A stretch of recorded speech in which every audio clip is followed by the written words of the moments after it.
ГСП онлайн. Городские новости сейчас. Воскресенье, 19:20. Универсальный спортивный комплекс. Городской турнир по мини-футболу «Кубок осени». В финале встречаются «Планета Университет» и «УАВР». Формат встречи изменился. Если во всех предыдущих встречах таймы длились по 25 минут без остановок на розыгрышах мяча, то финалы проходят в 2 тайма по 20 минут чистого времени. Переход «Планете» дался нелегко. Уже к 8-й минуте первого тайма студенческая сборная сфалила 5 раз. И мы не рассчитали именно по накалу этой игры, финальной. Мы не рассчитали и начали просто фалить, и где-то не дорабатывали, где-то не добегали.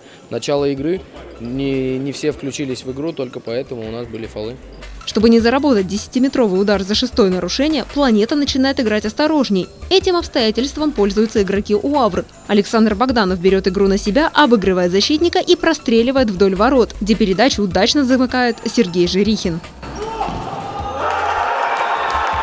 Во втором тайме Сергей Жирихин вновь поражает ворота соперника, записывая на свой счет дубль. «Планета Университет» берет тайм-аут. Пауза пошла на пользу, и Александр Сердитов забивает гол престижа. За 4 минуты до конца матча «Планета» меняет вратаря на 5-го полевого игрока.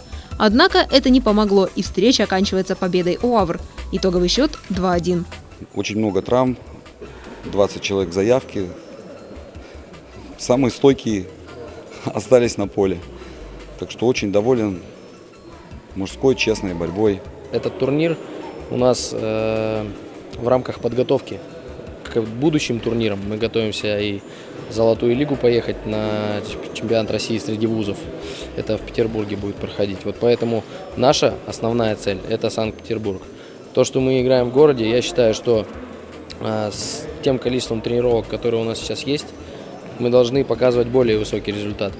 В итоге первым обладателем Кубка осени становится команда УАВР. Футбольная жизнь Ухты продолжается. На следующей неделе в Ухте стартует первенство города. Следите за новостями.